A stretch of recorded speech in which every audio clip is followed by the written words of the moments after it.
ओम सभी को नमस्ते। मंत्रोच्चारण। ओम सहनाववतु सहनौ भुनक्तु सह वीर्यं करवावहै तेजस्विनावधीतमस्तु मा विद्विषावहै। ओम शांति शांति शांति। वेदांत दर्शन की कक्षा संख्या 65 है। दूसरे अध्याय का प्रथम पाद चल रहा है। इसके हमने 5 सूत्र पूरे किए हैं। प्रसंग चल रहा है, लंबा प्रसंग है। सृष्टि का निर्माता कौन है, प्रकृति या ब्रह्म? फिर स्पष्ट कर दिया कि ब्रह्म ही है। पर शास्त्रों में क्यों ऐसा मिलता है? प्रकृति को भी सृष्टि का कारण बताया है, तो उसका समाधान किया है। जहां ऐसा किया है तो वो अलंकारिक वर्णन है। 5वें सूत्र में यही बात कही है, अभिमानी व्यपदेशः तु विशेष अनुगतिभ्याम। ये तो अभिमानी व्यपदेश है, वो अलंकार का कथन है, वो अलंकार रूपी कथन है। क्यों? विशेष अनुगतिभ्याम, क्योंकि उसके विशेषत्व को बताना और उसके परिणाम, उसके बदलाव को बताना मुख्य उद्देश्य होता है। अब हम आगे बढ़ते हैं जी। 6वां सूत्र। ये जो अभिमान रूपी व्यपदेश है, जो अलंकारिक वर्णन है, केवल शास्त्रों में वेदों में ही होता हो ऐसा नहीं है, लोक में भी तो होता है। लोक में तो बहुत ज्यादा होता है। उसी बात को 6वें सूत्र में स्पष्ट किया जा रहा है। दृश्यते तु, दृश्यते तु। दृश्यते का मतलब देखा जाता है, तु का मतलब तो। ये तो देखा तो बोलते हैं ना हम लोग, ये तो चलता है जी, ये तो ऐसा ही है जी। ये तो शब्द का बहुत प्रयोग करते हैं, तो संस्कृत में तू शब्द का प्रयोग होता है। दृश्यते तु, ये तो दिखाई तो देता है, दिखाई तो देता है, दुनिया में बहुत दिखाई देता है। कैसे? देखिएगा, अयम अभिमानी व्यपदेश अर्थात अभिनयिकः आलंकारिको वा व्यपदेशो दृश्यते। ये जो अभिमानी व्यपदेश है अर्थात अभिनयिक है, ये जो अभिनय रूपी जो आलंकारिक वर्णन है, इसका व्यपदेश, इसका कथन दृश्यते, लोक में देखा ही जाता है। अर्थात उसको और खोला है, लोके अपि दृश्यते, लोक में भी देखा जाता है। न केवलम वेदे व उपनिषत्सु एव वा, केवल वेद में ही दिखाई देता ऐसा नहीं है, उपनिषदों में ही दिखाई देता ऐसा नहीं है। सभी शास्त्रों में अलंकारिक वर्णन होता है। ये तो अलंकार शास्त्र है, एक बहुत बड़ा अलंकार शास्त्र है। उसमें बहुत सारे अलंकार होते हैं। जैसे आप वेद भाष्य पढ़ते हैं तो स्वामी दयानंद सरस्वती लिखते हैं, इसमें लुप्तोपमा अलंकार है, इसमें उपमा अलंकार है, इसमें ये अलंकार है, शेष अलंकार है, ऐसे बहुत सारे अलंकार होते हैं। एक तो अलंकार शास्त्र ही है, पूरा एक शास्त्र है अलंकार शास्त्र। मैंने पढ़ाया भी है। तो अलंकार शास्त्र तो है, अर्थात अलंकार तो सब जगह प्रयोग होता है। भरमार है अलंकारों का, क्योंकि बिना अलंकार के समझ में भी नहीं आता व्यक्ति को। तो कहते हैं लोके अपि दृश्यते, न केवलम वेदे वा, केवल वेद में नहीं, उपनिषत्सु, उपनिषदों में ही नहीं, सब जगह। कैसे लोक में दिखाई देता है? तो उदाहरण दिया कुछ, कूलम पीपतिशति। पीपतिशति ये क्रियापद है और कूलम जो है संज्ञावाची शब्द है। कूलम कहते हैं किनारा। वो किनारा चाहे घर का किनारा हो, चाहे वो नदी का किनारा हो, जहां भी किनारा होता है उस किनारे को कूलम शब्द से बोलते हैं। कूलम अर्थात किनारा। और पिपतिशति का मतलब है गिरना चाहता है। ये अलंकारिक वर्णन है। अभी नदी का किनारा बस बस बस बस बस अब गिरना ही चाह रहा है, थोड़ी देर के बाद देखो गिर जाता है। अब नदी का बहाव, पानी का बहाव होता है तो नदी के दोनों किनारे जो है ना धीरे धीरे गिरते जाते ही हैं, सबको पता है। और कोई बहुत पुराना मकान हो और कोई किनारा हो, अब वो गिरने के हालात में हो तो आप यही बोलेंगे बस तो अब तो ये गिरना ही चाह रहा है जी, अब गिरेगा, ये कभी भी गिर सकता है।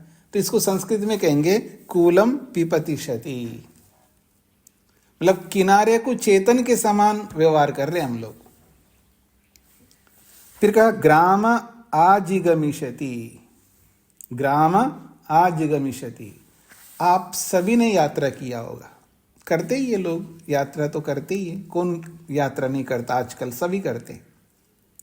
जब हम अपने गंतव्य स्थान में जाते हैं, किसी ने बोला है जी कहाँ, अब तो गूगल देवता है, नहीं तो पहले तो पूछ पूछ करके जाते थे, फिर भी गूगल भी हो, अभी आया नहीं, अभी इतना टाइम लग रहा, अभी कितना दूर है, आदमी को धैर्य नहीं होता, कितना दूर है, इतना दूर है, इतना दूर है, बस अभी तो गांव आने वाला है जी, अभी तो गांव आ ही रहा है, बस आ ही रहा है। इसी का नाम है ग्राम आजिगमिष्यति, बस अब गांव आना चाह रहा है, बस अभी आ रहा है, ये इसका तात्पर्य। अभी तो गांव आना चाहता है, आजिगमिष्यति का मतलब अभी गांव आना चाहता है, बस बस आ ही रहा है। और कथानकेषु च, और जो कथाएं होती हैं, अलग अलग कथाएं होती है, जहां भी कथा होती है वहां पर तो भरमार है। जैसे नारद पर्वतयो संवाद, नारद और पर्वतों का संवाद, नारद मुनि पर्वतों से संवाद कर रहे हैं। नदी पर्वतयो संवाद, इतना ही नहीं, नदी का और पर्वतों का संवाद चल रहा है। समुद्र उवाच, समुद्र ने बोला, उवाच क्रियापद है, समुद्र ने बोला। नारद पर्वतयो, नारद पर्वतयो संवाद, नारद मुनि और पर्वत का संवाद या पर्वतों का संवाद। नदी पर्वतयो संवाद, और नदी और पर्वत का संवाद। समुद्र उवाच, समुद्र ने बोला, इत्यादिकम उपलभ्यते, इस प्रकार से भरमार है। और आप और पीछे चलो ना, महाभारत की कथाएं, वहां पर भी इसी तरह वर्णन है, हर जगह पर। रामायण में भी वर्णन है, आप वाल्मीकि रामायण पढ़ करके देखिएगा, हे भगवान, भगवान भी रो रहा है, अर्थात श्री रामचंद्र, मर्यादा पुरुषोत्तम श्री रामचंद्र, नदियों से, पर्वतों से, वृक्षों से, वनस्पतियों से, सबसे संवाद कर रहे हैं। आपने देखा क्या सीता को? ये पर्वतों बताओ, आपने देखा है क्या? ये नदियों क्यों खिलकारियां चल रही है, क्यों आप आनंदित हो रहे हो? मेरे दुख को नहीं देख रहे हो क्या? आप आनंदित होते हुए बह रहे हो, पर मेरे दुख को तो भी जानो, कि बताओ ना कहाँ है वो सीता। ऐसा संवाद है।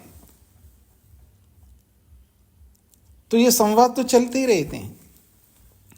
तस्मात् अभिमानिकस्य काल्पनिकस्य चेतनत्वस्य वर्णनेन जडम न वास्तविकम चेतनम भवति।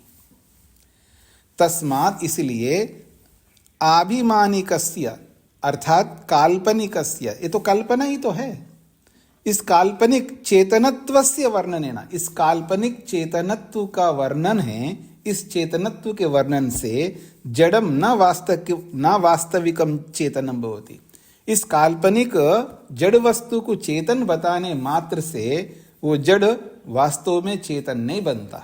वो तो जड़ जड़ ही रहता है और चेतन चेतन ही रहता है। चेतन जड़ नहीं बन सकता और जड़ चेतन नहीं बन सकता। किंतु तत्तु जड़म एव तिष्ठति, वास्तव में वो जड़ ही बना रहेगा। अतएव, इसीलिए, जड़म इदम जगत, ये सारा का सारा जगत जड़ ही है। जड़ायाः प्रकृते परिणाम, और ये जड़ प्रकृति का ही परिणाम है। ये जगत जड़ प्रकृति का परिणाम है, इसलिए परिणाम भी जड़ रहेगा।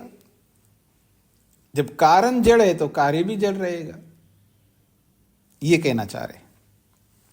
सा ही परिणामिनी, इसलिए वो प्रकृति जो है वो परिणामी है, बदलने वाली है, परिवर्तनशील है। और परमात्मा तो अपरिणामी, और परमात्मा कैसा है? वो अपरिणामी है। परमात्मा में कोई परिणाम नहीं होता। ये जो परिणामी और अपरिणामी को समझ लेना आत्मा, बहुत सारे दुखों से छूट सकता है व्यक्ति। आपके जीवन में बहुत प्रकार के दुख है, उन बहुत प्रकार के दुखों में एक ऐसा प्रकार है आपके जीवन में, आप दुखी होते हैं उस प्रकार से केवल इस बात को न समझने के कारण, परिणामी को न समझने के कारण और अपरिणामी को न समझने के कारण। यदि जिस दिन आपको समझ में आ जाए कि जो मेरी आत्मा ये अपरिणामी है, तो आपके बहुत सारे दुख दूर होंगे। पर आप क्यों करना चाहते दुखों को? जितना प्रेम प्यार दुखों से आप करते हो ना, उतना और किसी से नहीं करते आप। ये कौन सी बात हो गई जी? कौन दुखों से प्रेम करता है जी? पर आप दुखों से प्रेम करते हैं, ये तो समझ में नहीं आता है आपको। ये तब समझ में आएगा आपको जब आप अविद्या के स्वरूप को समझेंगे। अविद्या के स्वरूप 5 है। पांचों में जो अविद्या का पहला स्वरूप का नाम भी अविद्या है, और जो पहला स्वरूप है अविद्या, उसके भी 4 भेद हैं। अनित्य को नित्य समझना और नित्य को अनित्य समझना, अशुद्ध को शुद्ध समझना, शुद्ध को अशुद्ध समझना, और आत्मा को जड़ समझना और जड़ को आत्मा समझना। और चौथी बात यह है, सुख को दुख समझना और दुख को सुख समझना। ये जो दुख को सुख समझना है, यही तो करते हैं आप। ये अपरिणामित्व को ना समझना, ये आत्मा अपरिणामी है, ये न समझने के कारण से आप परिणामी शरीर को अपरिणामी समझ लेते हैं और दुखदाई शरीर को सुखदाई मान लेते हैं, इसलिए दुखी रहते हैं आप। जब आत्मा अपरिणामी समझ में आ जाएगा तो उसको दुख ही नहीं होगा, मैं तो मरूंगा ही नहीं, मेरे में बदलाव ही नहीं हो सकता, क्यों परेशान हो रहा हूं? शरीर में बदलाव हो रहा है तो मेरे में थोड़ा हो रहा है, शरीर में तो होगा ही परिणाम बदलाव। ठीक है, शरीर में रहता हूं, शरीर के कारण से जो दुख मिलता है ना, वो योगी को भी मिलेगा, आपको भी मिलेगा। शरीर के कटने से तो दुख सभी को मिलता है, योगी को भी मिलता है, आपको भी मिलेगा। लेकिन उस कटने को लेकर आदमी परेशान होता है, ऊपर से क्रिएट करता है दुखों को। शरीर जर्जर हो रहा है, शरीर में कोई समस्या आ रही है, कुछ भी होता है, हार्ट अटैक हो गया, एक बार हो गया, दूसरी बार हो गया, तो वह लीवर खराब हो गया, तो वह कोई भी खराबी होती है शरीर में, वो तो दुख तो सभी को मिलेगा जो भी खराब होने। उसके बाद वो अविद्या से और दुख बढ़ा लेता है व्यक्ति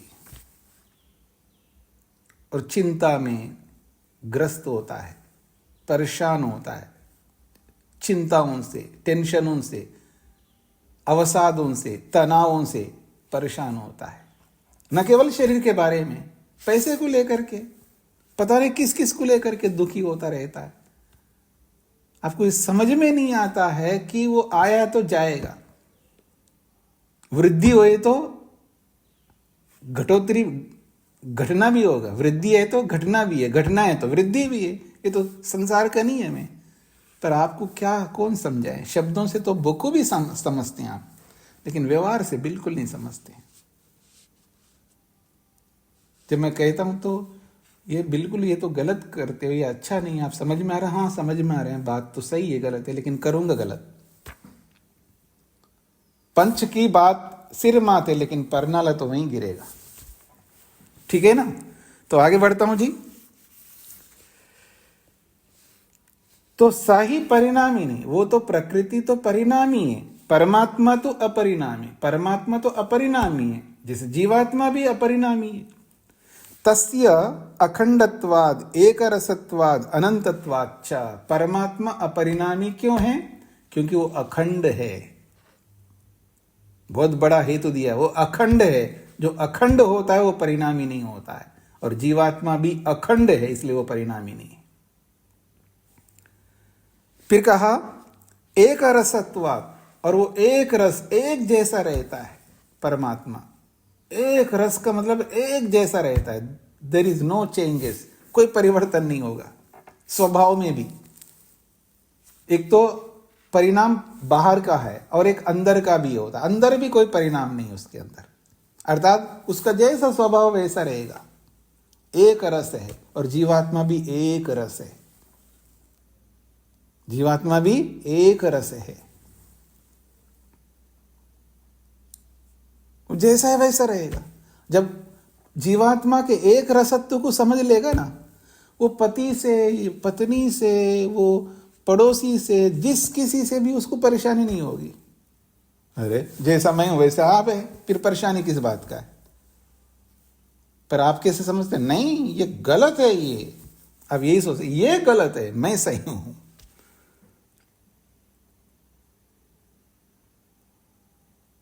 गलत किया तो गलत है ना, गलत किया है, कर्म गलत किया है ना, कोई बात नहीं, गलत हो ही जाता है कर्म अविद्या के कारण से, पर आत्मा तो वैसा ही है ना जैसा मैं हूं। जब आत्मा पर केंद्रित करोगे ना, आपकी समस्या, आप शरीर पर केंद्रित होते हैं, आत्मा पर केंद्रित नहीं होते। जब शरीर से हट करके आत्मा में केंद्रित हो जाओगे तो आपको जैसा मैं हूं वैसा वो है। मैं भी गलती करता हूं क्योंकि अल्पज्ञ हूं। कैसा हूं मैं? अल्पज्ञ हूं, गलती करता हूं, और वो भी अल्पज्ञ, वो भी गलती करता है, फिर परेशानी किस बात की? मैं सर्वज्ञ हूं और आप अल्पज्ञ हूं तो मेरे को परेशानी हो सकती है। मैं गलती नहीं करता और आप ही गलती करते हो तब मेरे को परेशानी हो सकती है। अरे मैं भी गलती करता हूं, आप भी गलती करते हो, फिर किस बात की परेशानी? जिसको बोलते हो ना समझ, इसी का नाम है विवेक। विवेक उत्पन्न करना होता है, वो विवेक उत्पन्न करिएगा। तो कहते हैं अखंड है, एक रस है। फिर अगली बात के अनंतत्वात्, वो अनंत भी है परमात्मा। और याद रखना मैं भी अनंत हूं, पर दोनों की अनंतता में भेद है।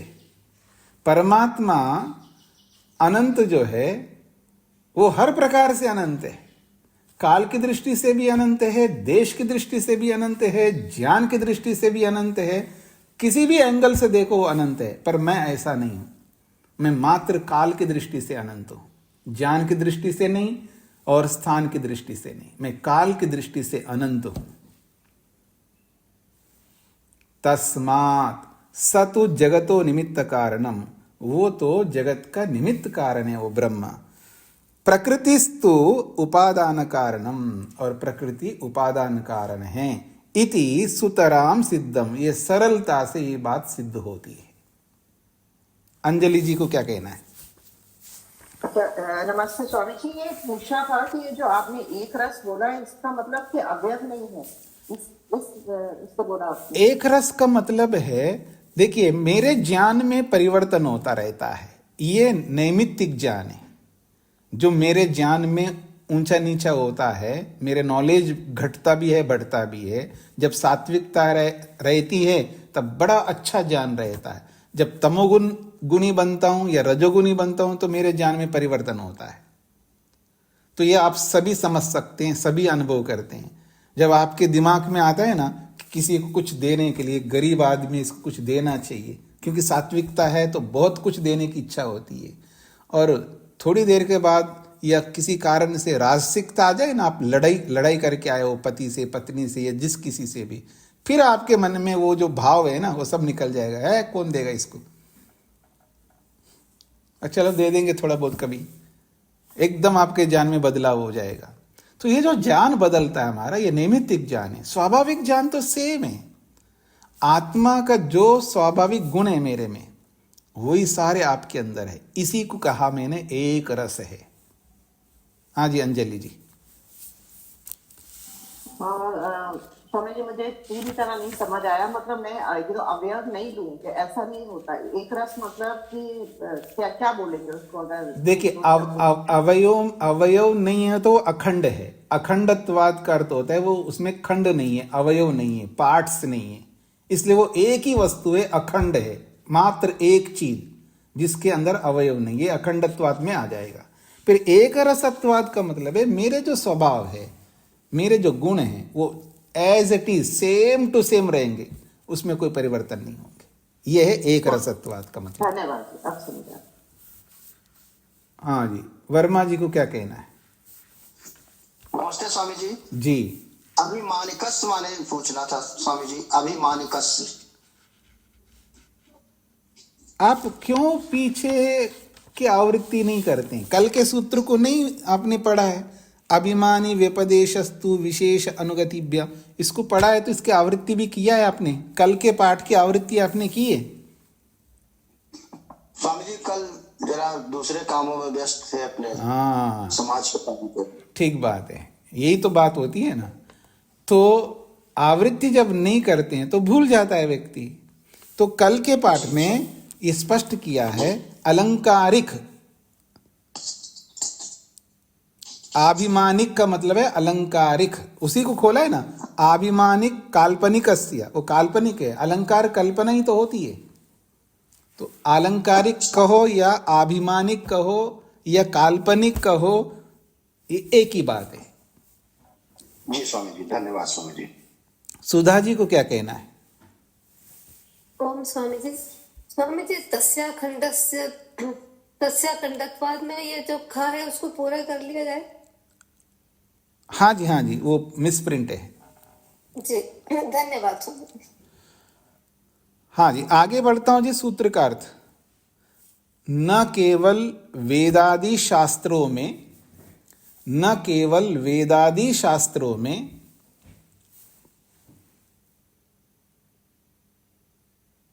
न केवल वेद आदि शास्त्रों में, बल्कि लोक में भी,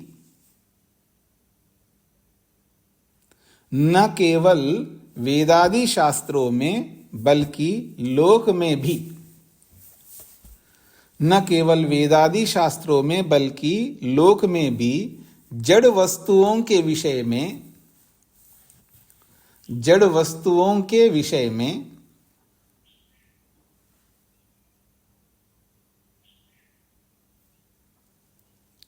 जड़ वस्तुओं के विषय में चेतन के समान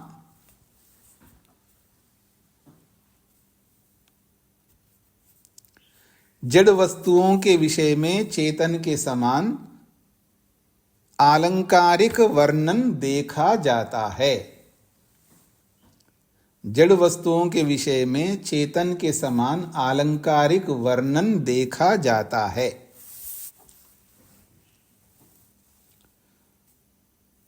चेतन के समान आलंकारिक वर्णन देखा जाता है।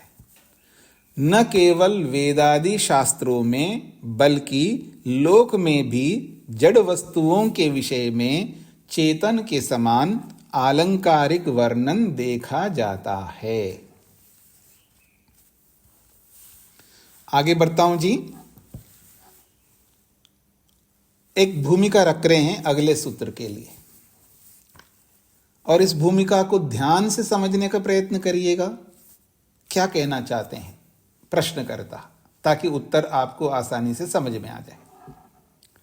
उपादान कारण भूतायाः जडायाः प्रकृतेः जडं जगत् यदि तस्याः परिणामो अस्ति तर्हि उपादान कारण भूतायाः जडायाः प्रकृते, उपादान स्वरूप जड़ प्रकृति का या उपादान रूप जड़ प्रकृति, जड़म स्यात्, जड़ है, जड़म, हाँ बस केवल जड़म, उपादान स्वरूप जड़ प्रकृति को जड़म जगत, जड़म, हाँ बस इतना है, जड़म, उपादान स्वरूप जड़ प्रकृति को आप जड़म जड़ मानते हैं तो जगत जड़म और उसको भी जड़ मानेंगे आप। ठीक बात है। जब उपादान स्वरूप जड़ प्रकृति है तो जगत जड़म, जगत भी जड़ है। यदि यदि ऐसा है, प्रश्नकर्ता का कहना है, तो यदि को सबसे पहले लाएंगे। यदि उपादान कारण स्वरूप प्रकृति जड़ है तो जगत भी जड़ है, तो तस्याह परिणामो अस्ति, इसलिए उसका परिणाम होता है, उसमें बदलाव होता है। तर्हि, तब तो परिणामे च उपादान कारणस्य समान धर्मत्वेन भवितव्यम।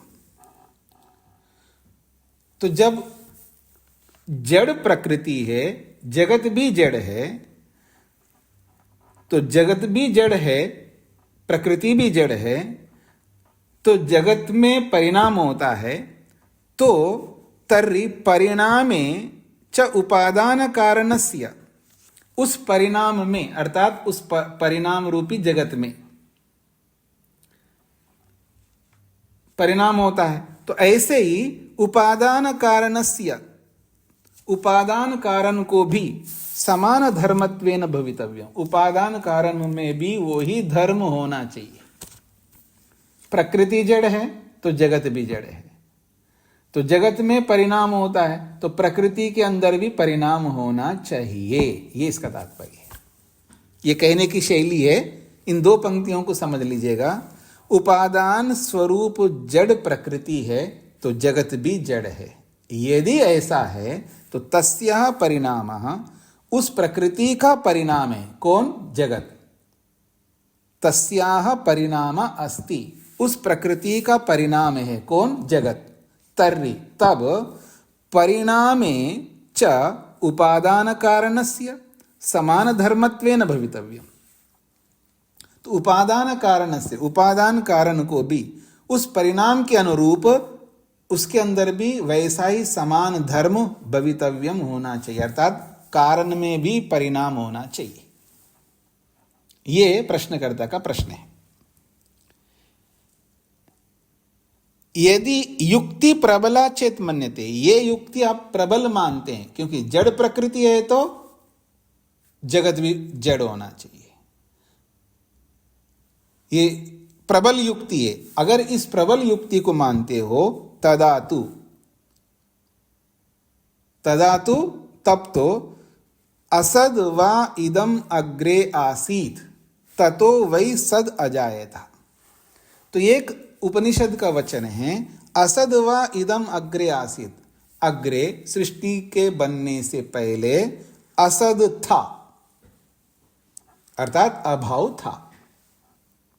ततः वै सद अजायता, उसी असत से, उसी अभाव से निश्चित रूप से सत की उत्पत्ति हुई है, भाव की उत्पत्ति हुई है, अर्थात अभाव से भाव की उत्पत्ति हुई है। ये बोलो, ये असत से सत की उत्पत्ति हुई, ये हो, ये समझो। तो कहना क्या चाह रहा है? तो अभाव से भाव की उत्पत्ति हुई, ये शास्त्र कह रहा है। ऐसी स्थिति में जगता प्राग असत अवर्तता, जगत से पहले असत था। बात पूरी होने दीजिएगा, फिर प्रश्न करना है आप। जगतः प्राग असद अवर्तता, जगत से पहले असत था। तर्हि तत्परिणामस्य जगतः अपि असत्वेन भवितव्यम, उसका परिणाम भी, जो जगत है उसका परिणाम, उसको भी असत होना चाहिए, क्योंकि असत से सत की उत्पत्ति हुई है। तो कारण कैसा है? असत है, तो कार्य भी असत होना चाहिए। यह प्रश्नकर्ता का प्रश्न है। कार्यम ही कारण गुणम अनुसरति इति, वो जो कार्य है वो कारण के गुण का अनुसरण करता है। ये एक नियम है संसार में।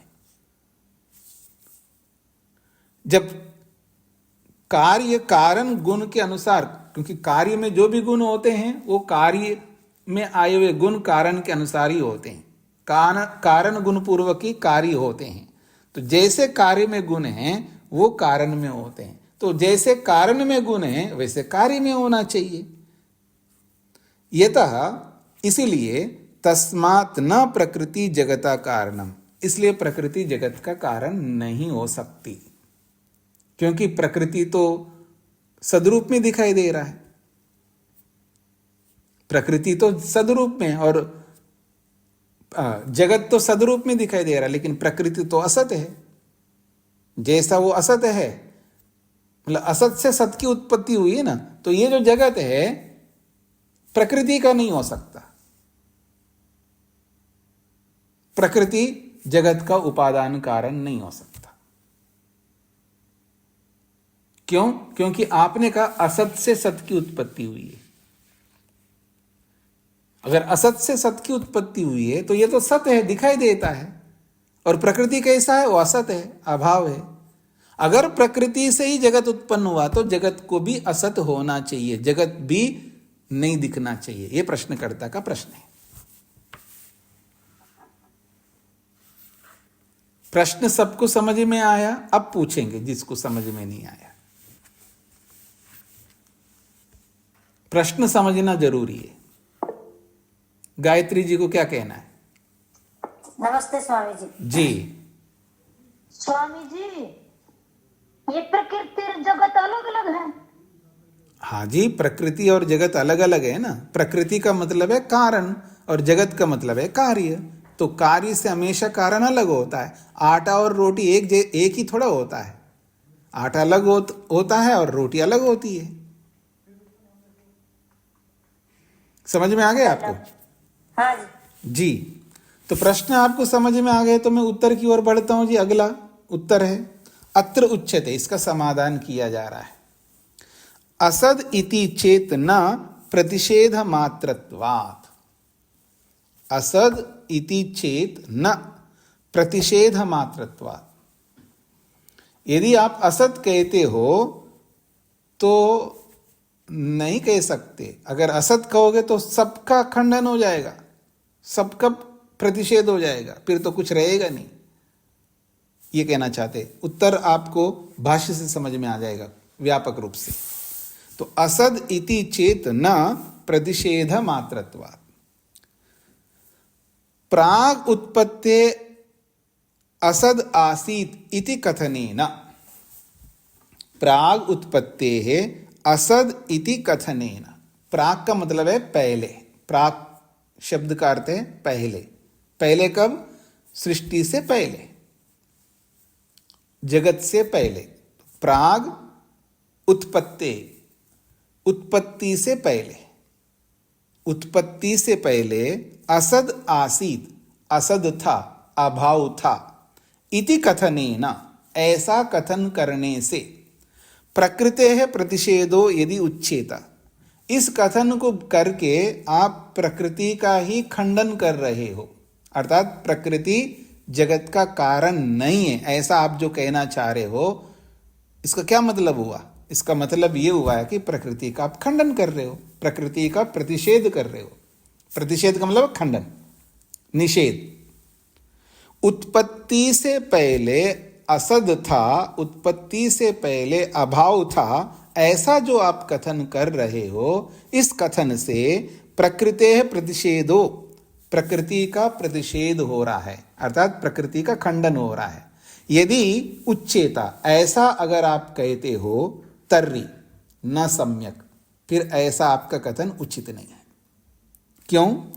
प्रतिषेध मात्रत्वा एवं तो प्रकृति एव प्रतिषेधो न भविष्यति। अगर ऐसा आप खंडन करे हो, उत्पत्ति से पहले असत था, उत्पत्ति से पहले अभाव था, अगर ऐसा आप कहते हो तो एवं तो ऐसा अगर कहते हो तो प्रकृतेः एव प्रतिषेधो न भविष्यति। प्रकृति का ही केवल खंडन नहीं होता, किंतु प्रतिषेध मात्रत्वात्, प्रतिषेध मात्रत्वात्, क्योंकि आपने मात्र प्रतिषेध किया, खंडन ही किया है, उससे जगता प्राक सर्वस्य अपि प्रतिषेध प्रसक्ष्यते। फिर जगत की उत्पत्ति से पहले, जगत की उत्पत्ति से पहले सबका खंडन हो जाएगा। क्योंकि आपने खुद ने कहा उत्पत्ति से पहले असत था, आपने केवल असत का ही तो कथन किया, अभाव का ही तो कथन किया, तो सबका अभाव मानेगा। वो असत जो है, वो असत का जो कथन है वो सबका खंडन करेगा, केवल प्रकृति का ही नहीं, जीवात्मा का भी खंडन करेगा, परमात्मा का भी खंडन करेगा, क्योंकि उत्पत्ति से पहले असत था। ये कथन सबका खंडन करेगा, ये कहना चाहते हैं सिद्धांती। तस्मात् ऐसा कल्पना न युक्ता, ये जो आपकी कल्पना है कि उत्पत्ति से अभाव था, ये जो कल्पना आप कर रहे हो, ये कल्पना युक्ति पूर्वक उचित नहीं है। समझ में आ गया जी ये बात? सूत्र का एक व्याख्या पूरा हो गया, मतलब सूत्र की एक व्याख्या पूरी हो गई। अन्यो व्याख्या मार्ग, अब इस सूत्र की व्याख्या अलग प्रकार से दूसरी व्याख्या कर रहे हैं। असत इति चेत, थोड़ा सा अंतर है पहली व्याख्या में दूसरी व्याख्या में। असद इति चेत प्राग उत्पत्ते असद आसीद इति यदि उच्यते, उत्पत्ति से पहले अभाव था यदि ऐसा आप कहते हो, तदा तु तब तो प्रतिषेध मात्रत्वात् प्रसक्तस्य प्रतिषेधो अत्र तात्पर्यम न तो अभावः तात्पर्यम। अब दूसरा अर्थ कर रहे हैं, कहते हैं यदि उत्पत्ति से पहले असद था, अभाव था, ऐसा जो कहा है, तब तो प्रसक्तस्य प्रतिषेध, प्रसक्त का मतलब प्रसंग का ही प्रतिषेध होगा, सबका खंडन नहीं होगा। प्रसक्तस्य प्रतिषेधो अत्र तात्पर्यम न तो अभाव तात्पर्यम, केवल प्रसक्त का ही खंडन होता है, ना कि सबका अभाव होता है, ये इसका तात्पर्य है। प्रसक्तम ही प्रतिषिद्धम स्थूलम जगत, प्रसक्त क्या है? स्थूल जगत है, प्रसंग तो स्थूल जगत का है, तो प्रसक्तम ही प्रतिषिद्धम, जो प्रसंग है, प्रसंग क्या है जी? उत्पत्ति से पहले असद था, तो उत्पत्ति किसकी हो रही है? जगत की हो रही है। तो उत्पत्ति जगत की हो रही है, तो जगत क्या है? स्थूल है, तभी तो दिखाई देता है हमको। तो स्थूल जगत का ही प्रसंग है यहाँ पर। तो उत्पत्ति से पहले असद था का मतलब है उत्पत्ति से पहले स्थूल जगत नहीं था, यही अर्थ निकलेगा, न कि सभी का अभाव था, सब कोई नहीं है, ये कहना चाहते हैं। क्योंकि आपका वचन क्या है जी?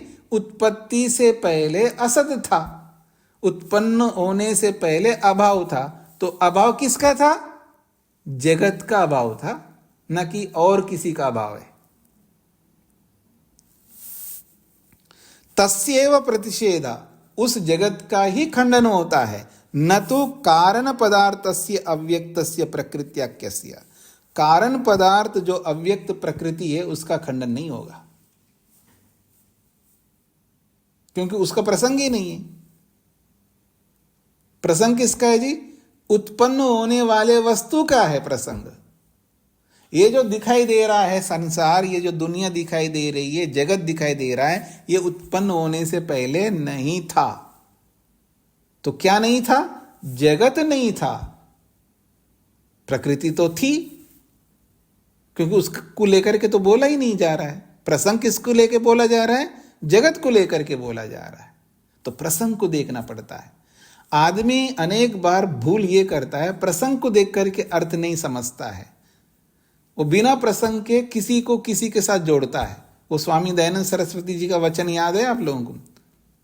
कहीं का ईंट कहीं का रोड़ा, भानुमति कुंडा जोड़ा, जो भी बोलते हैं आप। तो ये प्रसंग को देखना पड़ता है, ये बहुत महत्वपूर्ण बात है। अर्थ जब किया जाता है, अर्थ जब जाना जाता है, वो प्रसंग के अनुसार अर्थ किया जाता है, प्रसंग के अनुसार समझा जाता है।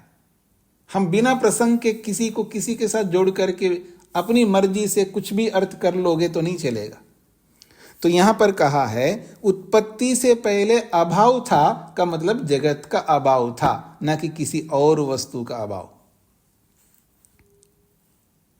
यदि अतीन्द्रियस्य अव्यक्तस्य कारण पदार्थस्य प्रकृति अपि प्रतिषेधो अनेन कल्प्येता, यदि कोई व्यक्ति ये कल्पना करे कि अतीन्द्रिय जो इंद्रियों से न दिखाई देने वाली, अव्यक्त जो प्रकट न होने वाली, कारण पदार्थस्य, जो कारण पदार्थ रूपी प्रकृति का प्रतिषेध खंडन अनेन कल्प्येता, इस वचन से आप कल्पना करते हो, तर्हि परमात्मनो अपि अतीन्द्रियस्य प्रतिषेध प्रसज्यते। परमात्मा भी तो अतीन्द्रिय है, परमात्मा भी इंद्रियों से दिखाई नहीं देता। जैसे प्रकृति इंद्रियों से दिखाई नहीं देती है, ऐसे परमात्मा भी इंद्रियों से दिखाई नहीं देता, जीवात्मा भी इंद्रियों से दिखाई नहीं देता। यदि आप ये मानते हो अतीन्द्रिय अव्यक्त कारण पदार्थ रूपी प्रकृति का खंडन करना मानते हो, तो परमात्मना अपि अतीन्द्रिय से प्रतिषेध, परमात्मा का भी खंडन हो जाएगा, क्योंकि वो भी अतीन्द्रिय है। असत कथने प्रतिषेध मात्रत्वात्, क्योंकि असत कथन जो अब किया है वो प्रतिषेध मात्रात्, सबका खंडन कर रहे हो आप, मतलब अभाव था बोल रहे हो, तो ये जो अभाव शब्द है वो सबके लिए लागू होगा। इसलिए कह रहे हैं असत कथने प्रतिषेध मात्रत्वाद, असत कथनस्य प्रतिषेध शक्ति मात्रत्वाद इत्यर्थ। अर्थात असत कथन जो है सबका प्रतिषेध करने का सामर्थ्य शक्ति रखता है, इसलिए आप सबका खंडन नहीं मान सकते, केवल जगत का ही खंडन आपको समझना चाहिए, ना कि प्रकृति का। ये इसका तात्पर्य दिया है।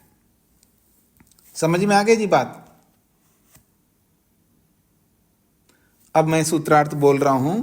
जगत की उत्पत्ति से पहले, जगत की उत्पत्ति से पहले अभाव था। जगत की उत्पत्ति से पहले अभाव था। जगत की उत्पत्ति से पहले अभाव था।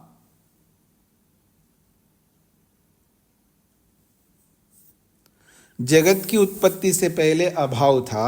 यदि ऐसा कहते हो तो, यदि ऐसा कहते हो तो नहीं कह सकते। यदि ऐसा कहते हो तो नहीं कह सकते, क्योंकि असत शब्द,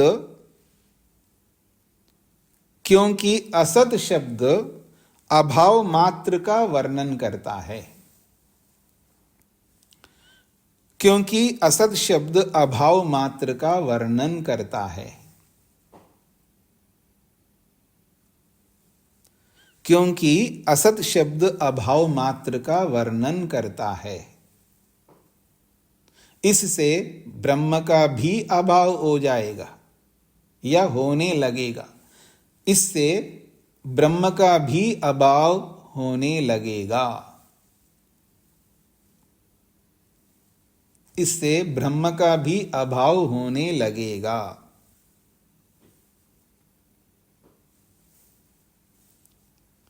जगत की उत्पत्ति से पहले अभाव था। यदि ऐसा कहते हो तो नहीं कह सकते, क्योंकि असत शब्द अभाव मात्र का वर्णन करता है। इससे ब्रह्म का भी अभाव होने लगेगा।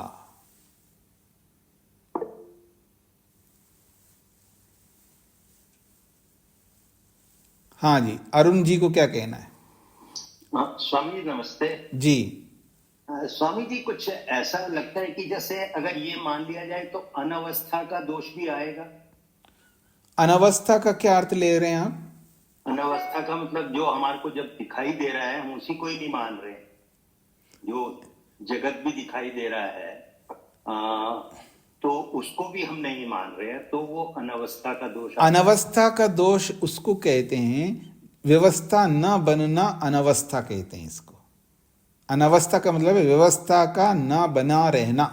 जब व्यवस्था बनी नहीं रहती है उसको अनवस्था कहते हैं। जैसे जी, मेरा कारण कौन है जी? मेरी माँ है, मेरे पिता है, उनका कारण वो है, उनका कारण वो है, उनका कारण वो है, इनका कारण वो। अब आगे बढ़ता जाएगा, रुकेगा नहीं, पर आपको रुकना होगा, व्यवस्था देनी होगी। इसके आगे कोई नहीं, इसके आगे परमात्मा है बस। परमात्मा के आगे, परमात्मा का कौन है? उसका कोई नहीं आगे, परमात्मा अंतिम है। अगर परमात्मा को कहे मेरे को किसने पैदा किया जी, परमात्मा ने। संसार को किसने पैदा किया, परमात्मा ने। पृथ्वी जल आदि को किसने पैदा किया, परमात्मा ने। इसको परमात्मा ने, इसको फिर परमात्मा को किसने पैदा किया, मान लो थोड़ी देर के परमात्मा को उसने पैदा किया, फिर उसको किसने पैदा किया, उसने। तो ये तो रुकेंगे नहीं, व्यवस्था नहीं बन पाएगी। लेकिन आपको रुकना होगा, व्यवस्था बनानी पड़ेगी, इसके आगे कोई नहीं है। तो जहां व्यवस्था नहीं बनती है, जहां आप विषय को रोकते नहीं है, उसको कहते अनवस्था दोष। पर यहां वो प्रसंग नहीं है। स्पष्ट हो गया आपको? रेशा जी को क्या कहना है?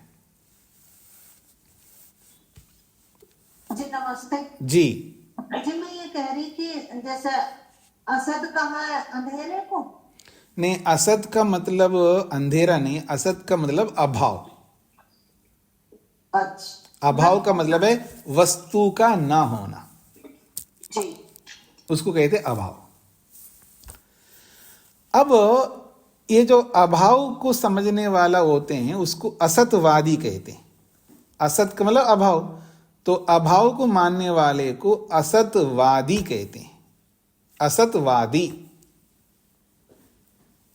अर्थात अभाववादी, अभाव को मानने वाला। तो कहते असतवादी ना आक्षिप्यते, असतवादी के द्वारा, अभाव को मानने वाले के द्वारा आक्षिप्यते, आक्षेप किया जाता है, अर्थात प्रश्न किया जाता है। आक्षेप का अर्थ होता है प्रश्न। ये मेरे ऊपर बहुत आक्षेप करता है, इसका मतलब है मेरे ऊपर बहुत सारे प्रश्न करता है। और आक्षेप करना सबको अधिकार है, इसलिए आपको कभी परेशान नहीं होना चाहिए। देखो जी मेरे को बिना मतलब ये बहुत सारे आप आक्षेप करता है, तो करेगा ना, उसका अधिकार है। उसके अधिकार को आप कौन होते रोकने वाले, क्यों परेशान होते हो? वो तो करेगा। अगर आपको समाधान देना लगता है तो दो, नहीं देना है तो छोड़ दो, करने रहो, करते रहने दो आक्षेप। दुनिया में तो सभी आक्षेप करते हैं, मैं किस किस का समाधान करूं?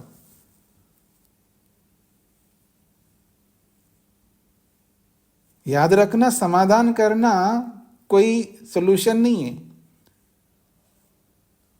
इसका ये मतलब नहीं है अगर कोई अधिकारी व्यक्ति आपको समाधान मांगते तो आपको देना होगा। अगर वो अधिकारी है तो आपसे वो पूछेगा, वो डायरेक्ट पूछता है आपसे। अधिकारी व्यक्ति गलत नहीं करता है, अधिकारी व्यक्ति डायरेक्ट पूछता है, हाँ जी सुशीला जी बताइए आप संध्या करते हो या नहीं करते हो? ये अधिकारी ऐसा पूछेगा। और अनधिकारी है, हे सावित्री जी, सरस्वती जी, वो तो सुशीला जी संध्या ही नहीं करती है, वो जो है सोती ही नहीं है, वो ये नहीं करती। अब ये आक्षेप है, ये प्रश्न है उन पर, स्वतंत्र है करने वाला, आपको क्यों परेशानी? अगर कोई अधिकारी आप पर आक्षेप करता है, प्रश्न करता है, उसका उत्तर देना आपका कर्तव्य, आपको उत्तर देना होगा। अधिकारी के पूछने पर भी आप उत्तर नहीं देंगे तो आपकी कमी मानी जाएगी। और अनधिकारी लोग दुनिया में बहुत होते हैं, कितने आक्षेप करते हैं, करने दो ना। उनके आक्षेपों से घबराते क्यों हैं आप, परेशान क्यों होते? नहीं जी मैं गलत नहीं हूं। अरे गलत ना होने पर ही तो आक्षेप करता है आदमी। अगर गलत होने पर तो उसको तो और बढ़िया मिलेगा मसाला आपसे, ठीक है ना जी। इसलिए आपको परेशानी नहीं होनी चाहिए। दुनिया में जीना आदमी को सीखना पड़ता है जी, और आज आदमी दुनिया में जीना नहीं सीखा है, इसलिए परेशान होता रहता है। क्यों जी? आपको सीखना है, नहीं सीखना है? दुनिया में जीना आना चाहिए, अर्थात दुनिया में हम आए सुख के लिए, तो सुख लीजिएगा, दुख नहीं लीजिएगा। और दुख अपने हाथों से लेते हैं, आदमी दुख अपने हाथों से लेते हैं, परेशान होता रहता बिना मतलब। हाँ जी सुशीला जी। नमस्ते जी।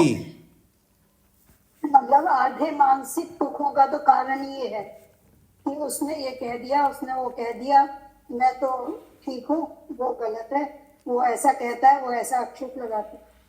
बिल्कुल ठीक बात है। मानसिक दुखों का कारण यही है। नहीं, जितने भी आध्यात्मिक दुख है ना, आध्यात्मिक जितने भी दुख है, 3 प्रकार के दुख है आध्यात्मिक। जितने आध्यात्मिक दुख होते हैं उतने आदि भौतिक दुख नहीं होते हैं।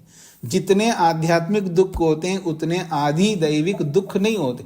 आधि दैविक दुख तो कभी कभी आता है, भूकंप हर रोज थोड़ा आता है, हर क्षण थोड़ा आता है। कभी कभी भूकंप आ गए तो दुख मिल गया, कभी आंधी आ गई तो दुख मिल गया, कभी तूफान आए तो दुख मिल गया, कभी अधिक बरसात हो गई तो दुख मिल गया, कभी कम बरसात। तो आदि दैविक दुख भी कभी कभी मिलते हैं, और आदि भौतिक दुख भी अगर मेरे को युधिष्ठिर जी रोज गाली थोड़े देंगे, कभी कभी देंगे।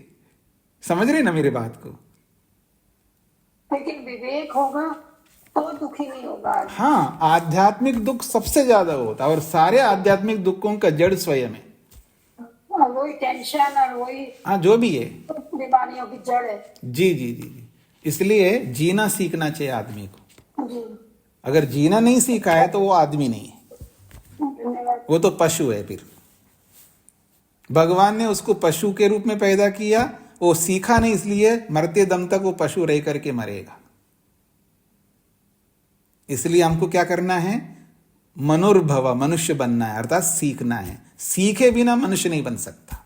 हाँ जी, कहते अब असदवादी का आक्षेप है, यहां पर प्रश्न है क्या? अपीतौ तद्वत् प्रसंगात् असमंजसम। अपीतौ तद्वत् प्रसंगात् असमंजसम।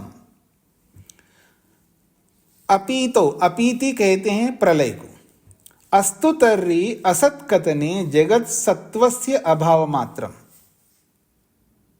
न स्यात् प्रकृते अभावः। तो कहते हैं अस्तु तर्हि, अच्छा मान लेते हैं जी आपकी बात, असत् कथने जगत् सत्वस्य अभाव मात्रम। असत् कथन में जगत सत्वस्य, सत्तात्मक जगत मात्र का अभाव मान लेते हैं। ठीक है जी, जगत मात्र का अभाव है, क्योंकि आपने 7वें सूत्र में ये बोला है। ठीक है जी, असत केवल जगत का ही असत कहा जा रहा है, तो कह रहे हैं जगत सत्वस्य अभाव मात्रम। इस असत कथन में सत्तात्मक जगत का ही अभाव है उत्पत्ति से पहले, हम मान लेते हैं। न स्यात् प्रकृति अभाव, प्रकृति का अभाव नहीं होता है, ये भी हम मान लेते हैं। तदा, तब लय अवस्थायाम प्रकृतौ, प्रकृति के लय अवस्था में अर्थात प्रलय अवस्था में तद्धर्म आपत्तिर्भवेत्, उस जगत का धर्म आ जाएगा। प्रलय अवस्था में, विलीन अवस्था में, प्रकृति में तद्धर्म आपत्तिर्भवेत्, तद्धर्म मतलब जगत धर्म, उस जगत का धर्म भी आ जाएगा। ऐसे कैसे आ जाएंगे जी? तो कहता है ये ही खलु धर्मा कार्ये स्थूलत्व गंध रस रूपादया। जो ये ही खलु धर्मा, जो धर्म कार्य, कार्य में हैं या कार्य में थे। कौन से धर्म? स्थूलत्व है, गंध है, रस है, रूप है, ये सारे के सारे धर्म है जगत कार्य में। ते अपि तत्र प्रकृतो जगतः प्राक् प्रसज्जेरन्, और वो सारे के सारे धर्म प्रकृति में, जगतः प्राक्, सृष्टि की उत्पत्ति से पहले, जगत की उत्पत्ति से पहले उस प्रकृति में वो धर्म भी प्रकृति में आ जाएंगे, ऐसा प्रश्नकर्ता का कहना है। क्यों ऐसे आएंगे? कार्ये ही गुणा कारणानुसारिनो भवन्ति। जो कार्य में गुण होते हैं वो कारण के अनुसार ही तो होते हैं। जो कारण में गुण होते हैं, वो जो कार्य में गुण होते हैं कार्य पदार्थ में, वो कारण के अनुसार ही तो होते हैं। ऐसा कोई कार्य नहीं है जो कारण के अनुसार उसके अंदर धर्म ना हो। तो हर कार्य में कारण के अनुसार ही होते हैं। यदि ये नियम आप मानते हो तदा असमंजसम, तब तो सामंजस्य नहीं बैठेगा, असमंजस रहेंगे। क्या? प्रकृते मंतव्यम, प्रकृते मंतव्यम असमंजसम अयुक्तम प्रसज्येता। प्रकृति में असमंजस्य आएगा, अर्थात अयुक्त सिद्ध हो जाएगा प्रकृति के अंदर। क्यों? ये तो ये प्रकृतिस्तु तद्वाद भी सूक्ष्म अव्यक्ता मन्यते। प्रकृतिस्तु, प्रकृति को क्या मानते हैं? तद्वाद भी। तद्वाद भी का मतलब है प्रकृति के जिस रूप में मानने वाले हैं। किस रूप में मानने वाले हैं? प्रकृति को सूक्ष्म, सूक्ष्म के रूप में मानते हैं, अव्यक्ता, अव्यक्त के रूप में मानते हैं। जब प्रकृति को सूक्ष्म मानते हैं, अव्यक्त के रूप में मानते हैं, तो उस प्रकृति में वो गुण तो दिखाई नहीं देंगे। क्यों से गुण? स्थूलत्व है, गंधत्व है, रसत्व है, ये सब दिखाई नहीं देंगे प्रकृति में, जबकि जगत में दिखाई दे रहे हैं। उसमें स्थूलत्व भी है, गंधत्व भी है, रसत्व भी है, सब है। तो प्रकृति में भी वो दिखाई देना चाहिए सब, क्योंकि कारण के अनुसार ही तो कार्य में आते हैं, तो कारण में होने चाहिए। लेकिन प्रकृति को मानने वाले ऐसा मानते हो सूक्ष्म है, अव्यक्त है, ऐसा मानते हैं। क्योंकि शास्त्र कहता भी है सूक्ष्म विषयत्वाच्च अलिंग पर्यवसानम। इस सूत्र में बताया है कि इस सूक्ष्मत्व है, ये अलिंग तक, प्रकृति सत्वर स्तंभ तक सूक्ष्मता रहती है। कहां से?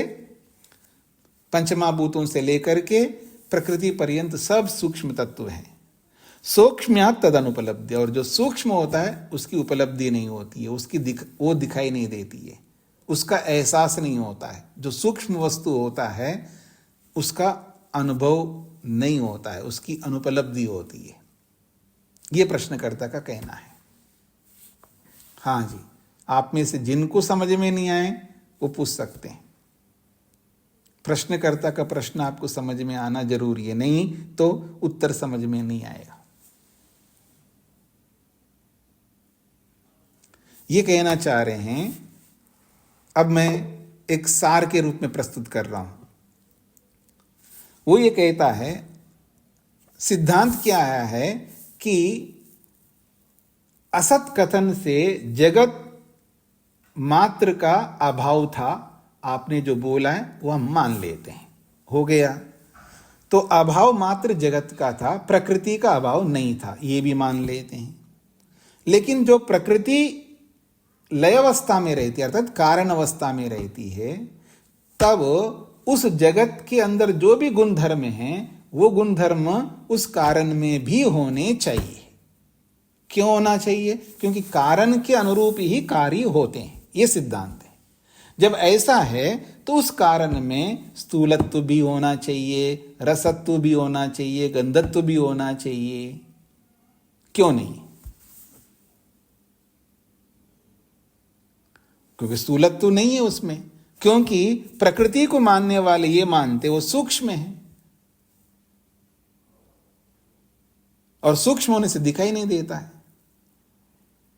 तो फिर वो स्थूलत्व कहां गया?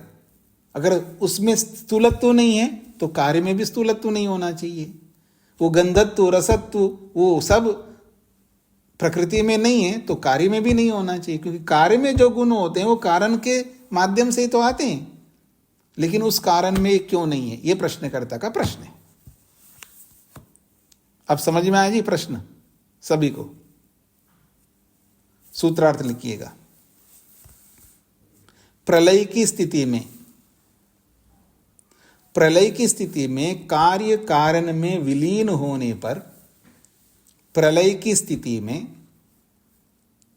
प्रलय की स्थिति में कार्य कारण में विलीन होने पर, प्रलय की स्थिति में कार्य कारण में विलीन होने पर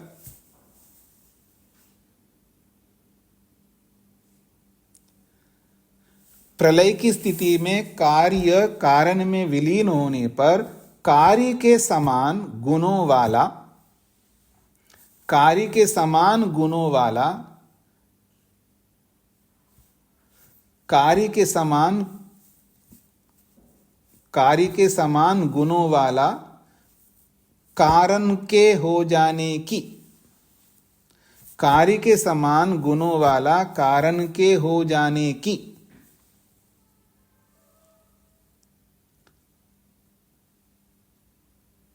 कार्य के समान गुणों वाला कारण के हो जाने की आपत्ति आने से, कार्य के समान गुणों वाला कारण के हो जाने की आपत्ति आने से, कार्य के समान गुणों वाला कारण के हो जाने की आपत्ति आने से, कार्य के समान गुणों वाला कारण के हो जाने की आपत्ति आने से प्रकृति को जगत का उपादान कारण, प्रकृति को जगत का उपादान कारण, प्रकृति को जगत का उपादान कारण मानना नहीं चाहिए। प्रकृति को जगत का उपादान कारण मानना नहीं चाहिए। प्रकृति को जगत का उपादान कारण मानना नहीं चाहिए।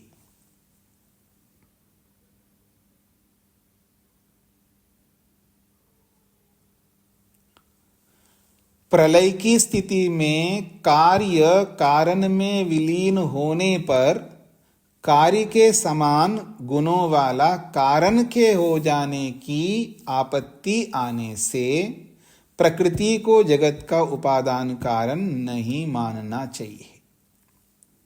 यह मानना नहीं चाहिए। आज स्पष्ट हो गए, समझ में आ गए जी सभी को। अब इसका उत्तर हम कल समझेंगे जी, और आप लोग पढ़ करके आ जाइए अच्छी तरह, ताकि आसानी से सरलता से आपको समझ में आ जाए।